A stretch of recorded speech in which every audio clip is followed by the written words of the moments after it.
स्वागत है आप सबका आपके अपने YouTube channel let's learn with Harpal Saini पर। देखिए नंबर सिस्टम हम पढ़ रहे हैं। आज कल हमने नंबर सिस्टम का पार्ट 1 है वो डिटेल के अंदर स्टडी किया था। आज हम पढ़ेंगे नंबर सिस्टम पार्ट 2। और देखिए जब आप इस पूरे नंबर सिस्टम को ध्यान से समझ लेंगे उसके बाद तो आप सब कहेंगे संख्या पद्धति तो सबसे आसान टॉपिक है। जी हाँ दोस्तों, मैं आपसे झूठ नहीं बोल रहा हूँ। आप सब इस बात को कहेंगे कि नंबर सिस्टम तो सबसे आसान टॉपिक है। तो शुरू करते हैं। आज हम सेकंड पार्ट और सेकंड पार्ट के अंदर आज हम स्टडी करेंगे कुछ अगले नंबर्स जो कल हमने स्टडी किए थे, उनसे आगे के नंबर्स हम पढ़ेंगे। अगर आपने जो पार्ट 1 है वो नहीं देखा है तो मैं आप सभी से निवेदन करता हूँ कि आप पहले जो नंबर सिस्टम का पार्ट 1 है उसको ध्यान से देख ले, जिससे कि इस पार्ट 2 को समझने में आपको बहुत ज़्यादा आसानी रहे। तो शुरू करते हैं आज का नंबर सिस्टम पार्ट 2। देखिए कल हमने भाज्य अभाज्य संख्याओं तक पढ़ लिया था। आज हम पढ़ेंगे सबसे पहला टॉपिक अभाज्य संख्याएं। अभाज्य संख्याएं है ना। तो अभाज्य संख्याएं देखो अभाज्य संख्या हमने पढ़ा था। अभाज्य संख्याएं वे संख्याएं होती है जिनके सिर्फ और सिर्फ दो गुणनखंड, एक तो स्वयं और एक एक, यानी कि ऐसी संख्याएं जिनके सिर्फ दो गुणनखंड एक और स्वयं होती है वो संख्याएं अभाज्य संख्याएं कहलाती है। अब अभाज्य संख्याएं क्या होती है वो देखिए। आपको कोई दो नंबर दिए हों जिनका जो आपका कॉमन गुणनखंड है ना। जैसे देखो मैंने लिखा 5 और 3। आप देखेंगे 5 और 3 का जो आपका उभयनिष्ठ गुणनखंड है। क्या बोल रहा हूं मैं? उभयनिष्ठ गुणनखंड। क्या है दोस्तों? उभयनिष्ठ गुणनखंड। तो आपका जो उभयनिष्ठ गुणनखंड है वो क्या है? देखिए इन दोनों संख्याओं के अंदर आप देखेंगे कि जो उभयनिष्ठ गुणनखंड है वो क्या है? सिर्फ एक है। यानी कि वे दो संख्याएं आपको जब भी दी हुई हो आप यह देखें कि उनका जो उभयनिष्ठ गुणनखंड है वो सिर्फ एक आए। जैसे कि 5 और 3, जैसे कि 2 और 3, जैसे कि 7 और 11। इन सब संख्याओं के जो उभयनिष्ठ गुणनखंड है वो क्या है? सिर्फ एक है। इसलिए ऐसी संख्याएं जिनका उभयनिष्ठ गुणनखंड एक हो वे सभी संख्याएं आपकी अभाज्य संख्याएं कहलाती हैं। यानी कि ऐसी अभाज्य संख्याएं है ना, कोई भी आप दो संख्याएं लें और उनका उभयनिष्ठ गुणनखंड देखें तो सिर्फ एक मिले आपको, वे संख्याएं आपकी क्या होंगी? अभाज्य संख्याएं। इनको इंग्लिश के अंदर बोलते हैं को-प्राइम नंबर्स। इसके बाद अगले नंबर हम देखते हैं। अगला नंबर क्या है? तो अगला नंबर आप देखेंगे कि वो है परिमेय संख्याएं। क्या है दोस्तों? परिमेय संख्याएं। तो देखो परिमेय संख्याएं है ना। तो परिमेय संख्या देखिए क्या है। देखो आपने ना मैथमेटिक्स के अंदर कुछ नंबर्स ऐसे लिखे देखे होंगे। देखो 5/7 यानी कि एक भिन्न के रूप में लिखे होते हैं नंबर्स है ना। कुछ नंबर्स भिन्न के रूप में भी लिखे होते हैं। तो देखिए इस भिन्न में लिखे हुए होने की क्या कंडीशन है वो देखो। तो वे संख्याएं या फिर ऐसी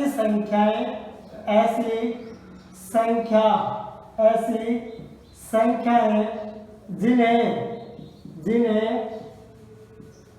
P/Q यानी कि P/Q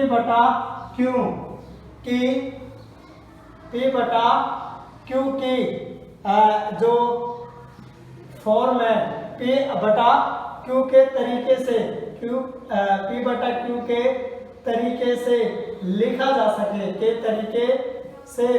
लिखा जा सके जहां पर जहां पर p तथा q, जहां पर p तथा q पूर्णांक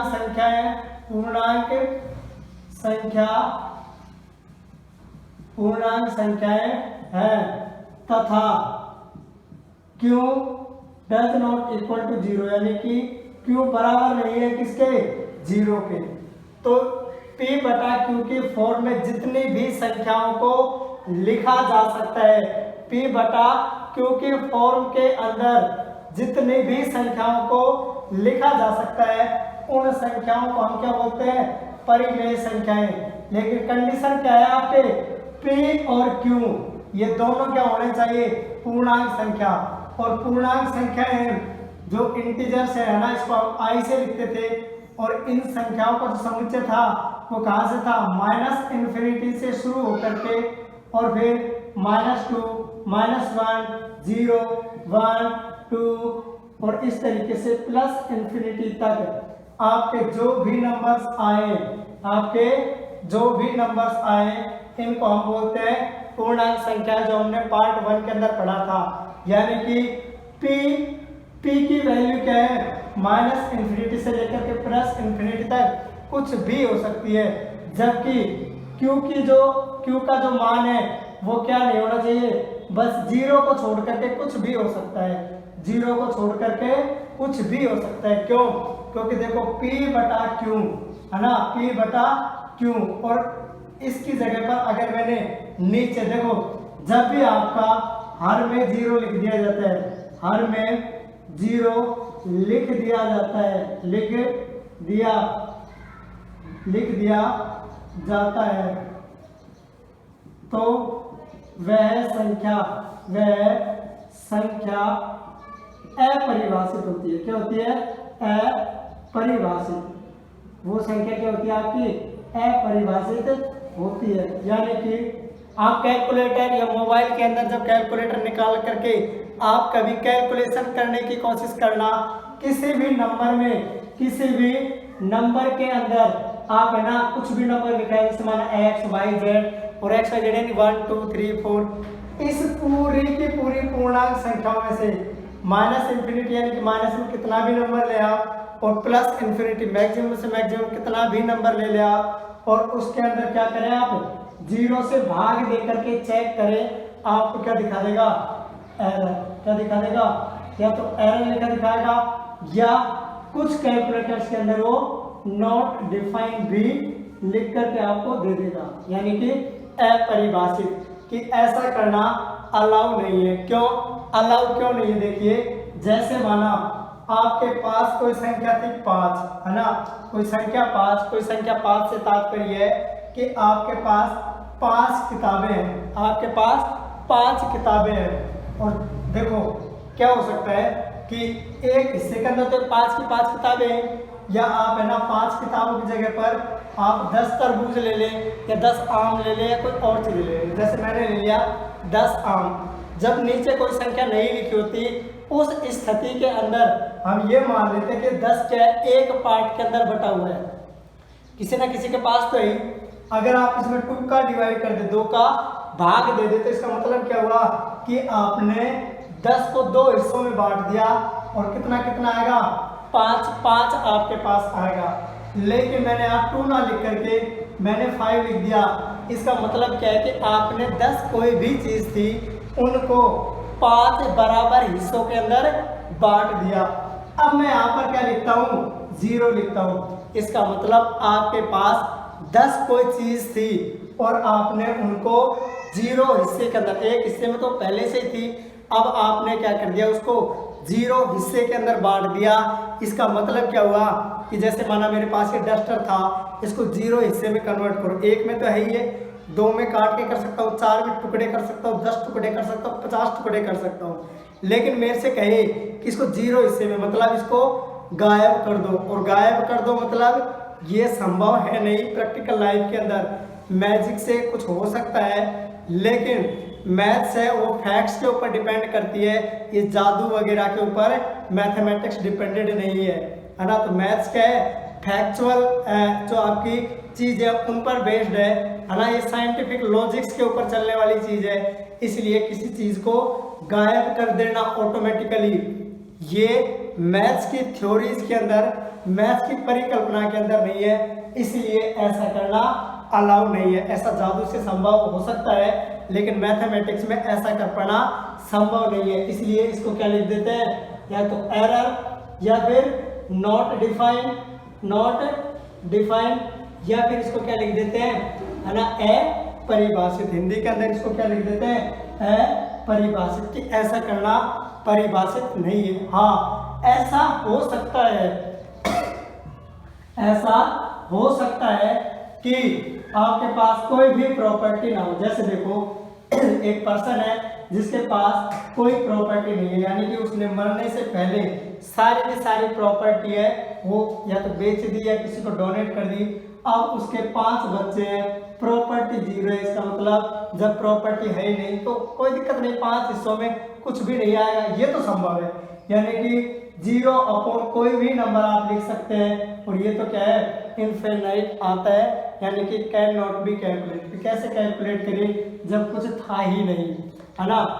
तो देखिए यानी कि ऐसी संख्याएं जिनको हम p बटा q की फॉर्म में लिख ले, जहां पर p और q, जहां पर p और q आपकी पूर्णांक संख्याएं हो, क्या हो, पूर्णांक संख्या, क्या हो आपकी पूर्णांक संख्या हो, और साथ ही ये भी हो कि ये जो नीचे लिखा है ना वो q must not be equal to 0, यानी कि नीचे लिखी हुई संख्या जो आपके हर में लिखी हुई संख्या है वो कभी भी 0 नहीं होनी चाहिए। 0 के अलावा आपका जो आपकी धनात्मक संख्या है, सारी धनात्मक संख्या हो सकती है ना, सारी धनात्मक संख्या हो सकती है, सारी धनात्मक संख्या हो सकती है, और इसके अलावा सारी ऋणात्मक संख्या यानी कि सभी ऋणात्मक संख्या है ना, जो आपकी सभी ऋणात्मक संख्याएं वो भी आपकी कहाँ पर हो सकती है, डेनोमिनेटर और न्यूमरेटर के अंदर, है ना, और न्यूमरेटर के अंदर तो 0 भी हो सकता है। तो देखो आपका जो नीचे हर होगा, ये हर होगा, ये क्या होगा, सारी धनात्मक संख्या हो सकती है, सारी ऋणात्मक संख्या हो सकती है, बस 0 नहीं हो सकती। और ऊपर में तो ये धनात्मक भी हो सकती है, ऋणात्मक भी हो सकती है, और 0 भी हो सकती है, 0 भी हो सकती है ना, 0 भी हो सकती है। तो इस तरीके से ये हुई आपकी परिमेय संख्याएं, है ना। उसके बाद आती है आपकी अपरिमेय संख्याएं। क्या आती है, अपरिमेय संख्याएं। अगली संख्या क्या है, अपरिमेय संख्याएं, अपरिमेय संख्याएं, अपरिमेय संख्या। तो देखो अपरिमेय संख्या इसको इंग्लिश के अंदर बोलते हैं इरेशनल नंबर। क्या, इरेशनल नंबर, यानी कि अपरिमेय संख्या। तो देखो इरेशनल नंबर क्या है, तो अभी हमने पढ़ा परिमेय, क्या, परिमेय, और परिमेय संख्या हमने क्या पढ़ा, ऐसी संख्या है जिनको p बटा q की फॉर्म के अंदर लिखा जा सके, जहां पर p और q आपकी पूर्णांक संख्या है, लेकिन q के अंदर यानी कि नीचे जो हर में लिखी संख्या है वो 0 नहीं हो सकती, ऊपर तो 0 भी आ सकता है। तो अपरिमेय संख्या क्या होगी, बस वही उसी डेफिनेशन से जो अभी परिभाषा हमने लिखी उसी के अंदर थोड़ा सा चेंज कर दीजिए, और वो क्या होगा, वे सभी संख्याएं, क्या, वे सभी संख्या, है ना, वे सभी संख्याएं जिन्हें p बटा q की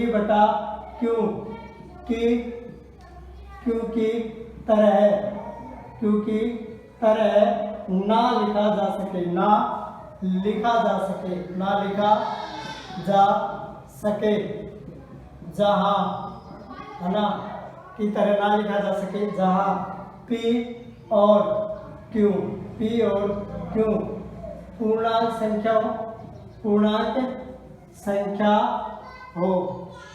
संख्या हो तथा q 0 के बराबर ना हो, यानी कि वे सभी संख्याएं जिनको p बटा q की फॉर्म के अंदर नहीं लिखा जा सके, जहाँ पर p और q दोनों पूर्णांक संख्या है, लेकिन q क्या नहीं होना चाहिए, 0 नहीं होना चाहिए। या फिर मैं ऐसे भी कह सकता हूँ इसको, है ना, नोट डाल करके और मैं अगर एक सिंपल सी एक लाइन के अंदर बोलूं तो है ना, ऐसे भी इसको बोल सकता हूं, वे सभी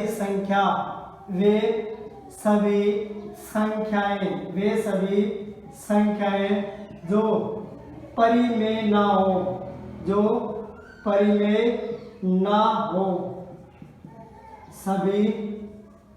वे सभी संख्या जो परिमेय ना हो, अपरिमेय होती है।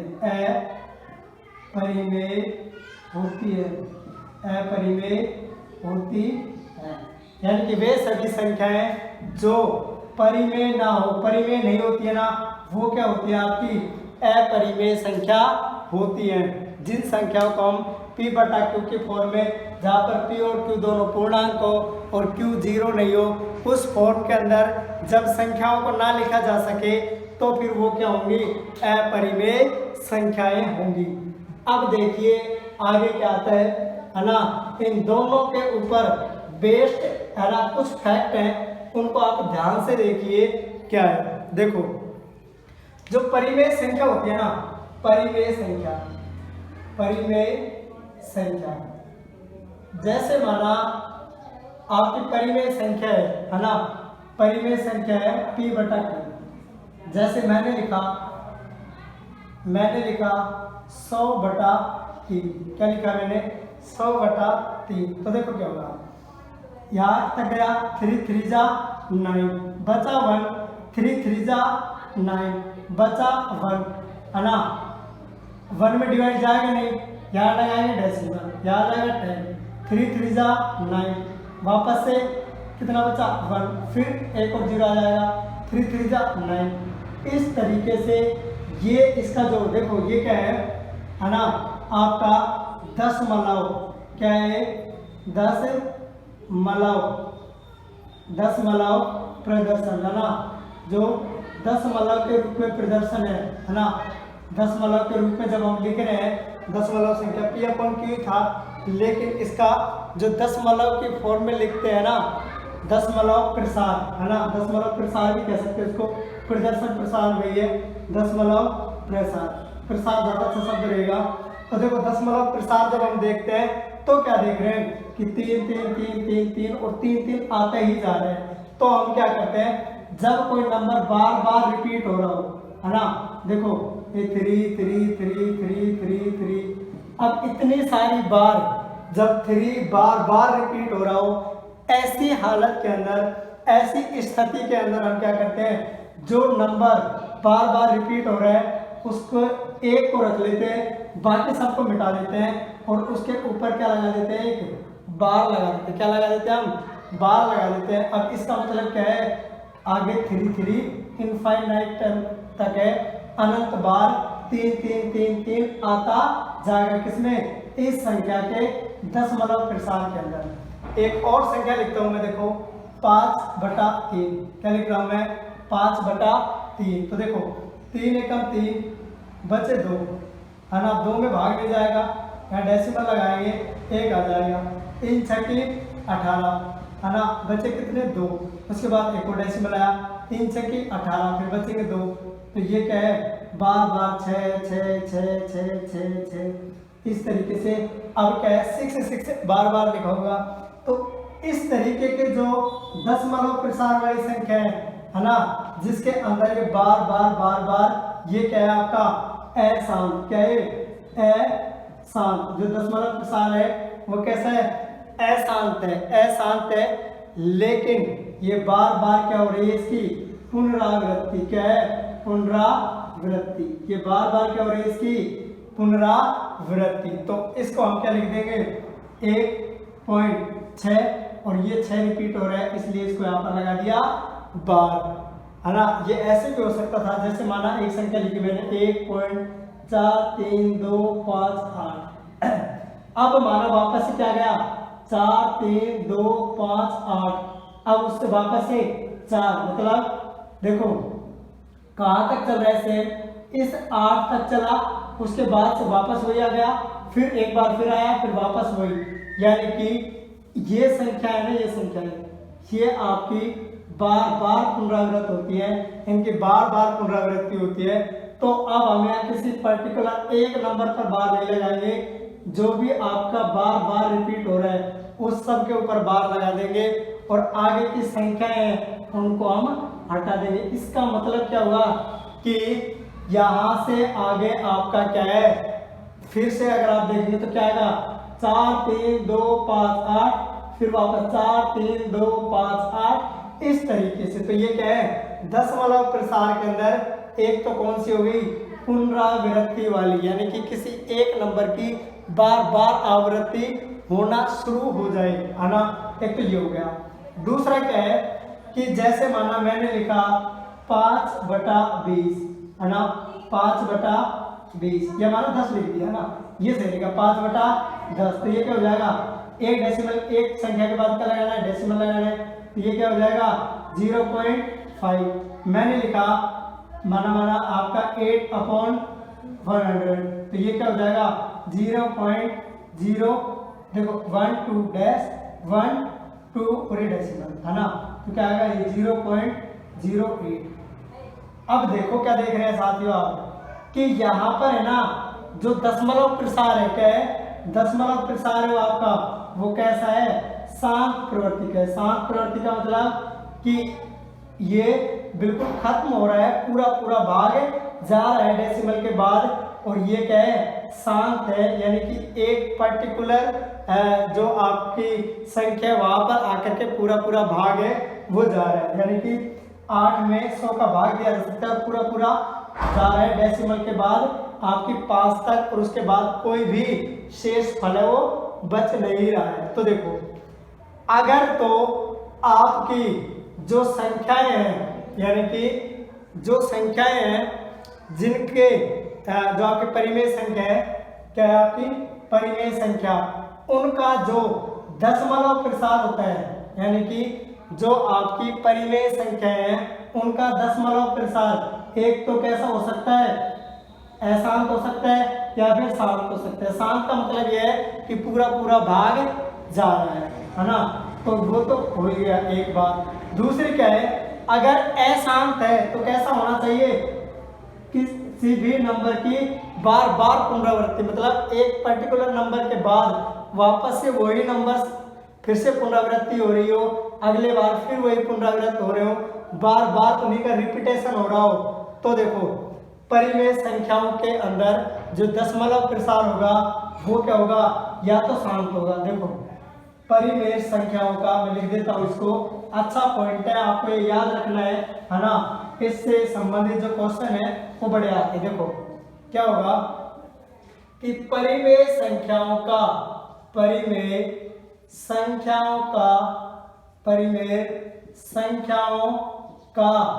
दशमलव प्रसार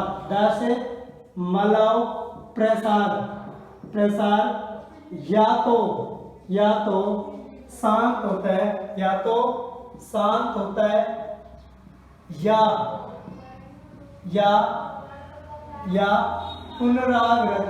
या पुनरावृत्ति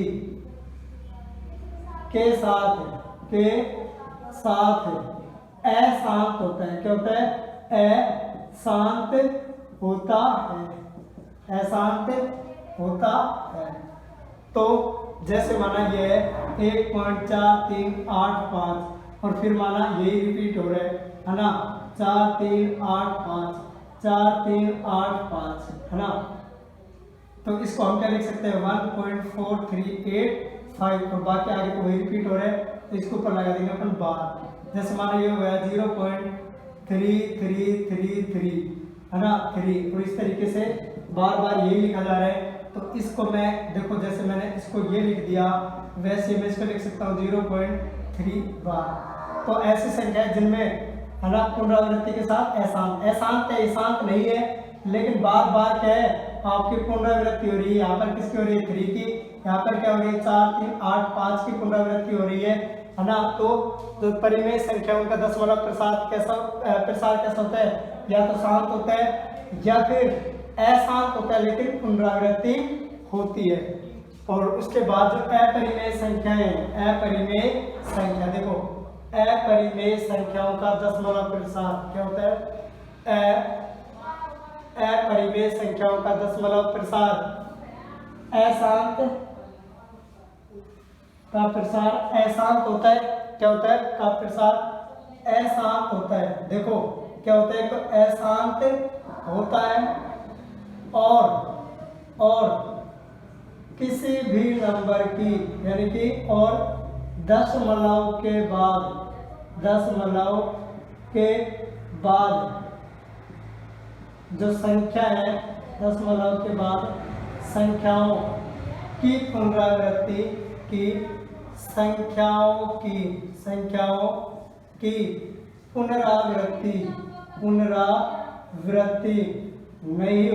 पुनरावृत्ति नहीं होती है। देखो यहाँ पर ध्यान देना, आप क्या कहना क्या चाह रहा हूँ मैं। देखो जैसे एक नंबर लिखा मैंने 1.83542894342815432 अब क्या देख रहे हैं आप कि है ना, देखो 3 यहाँ भी आ गया, 3 यहाँ भी आ गया, 3 यहाँ भी आ गया। दोस्तों इसका मतलब ये नहीं है कि यहाँ पर 3 की पुनरावृत्ति हो रही है, नहीं, ऐसा नहीं।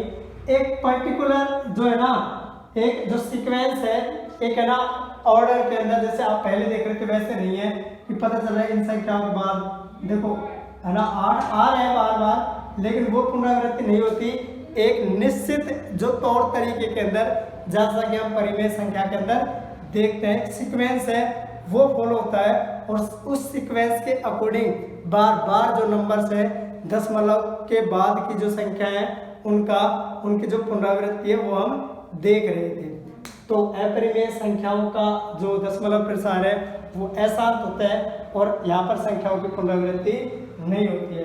साथ ही में जैसे √2, √3 इस तरीके के नंबर्स हैं, वो भी आपके किसके अंदर आते हैं? अपरिमेय संख्याओं के अंदर। इनको हम p/q की फॉर्म के अंदर नहीं लिख सकते, जहाँ पर p और q आपका पूर्णांक संख्या हो और q का जो मान है वो क्या 0 नहीं हो। तो उम्मीद करता हूँ कि आपको अपरिमेय संख्या तक जो संख्या है वो आपको बढ़िया ढंग से समझ आ गई होंगी। उसके बाद आती है वास्तविक संख्या। क्या है? वास्तविक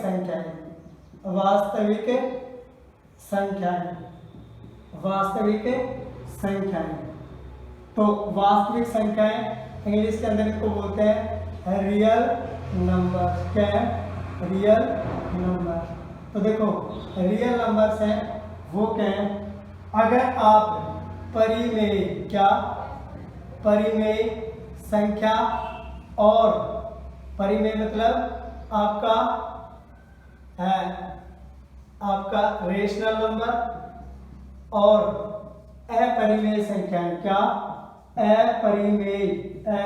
अपरिमेय संख्याएं, यानी कि आप एक समूह के अंदर, अगर एक समूह के अंदर रेशनल और इरेशनल नंबर्स हैं, यानी कि परिमेय और अपरिमेय संख्याएं दोनों को मिला दें आप, है ना। परिमेय संख्याएं और अपरिमेय संख्याएं दोनों मिलकर के एक संख्या बनाती हैं, उनको क्या बोलते हैं? हम रियल नंबर्स। और रियल नंबर के अलावा एक और होते हैं, वो क्या होते हैं? आपके इमेजिनरी नंबर्स। क्या? इमेजिनरी नंबर्स, है ना। इमेजिनरी नंबर्स यानी कि आभासी संख्याएं, है ना। वास्तविक और वो क्या होते हैं? आभासी संख्याएं। आभासी संख्याएं, ये आभासी संख्या यानी कि वास्तव में इस तरीके की संख्याएं होती नहीं है। जैसे रूट के अंदर 2 आयोटा, क्या है? इसको पढ़ते हैं 2 आयोटा, √2 आयोटा। इस तरीके की जो संख्या है वो होती है आपकी इमेजिनरी नंबर्स या फिर आभासी संख्याएं।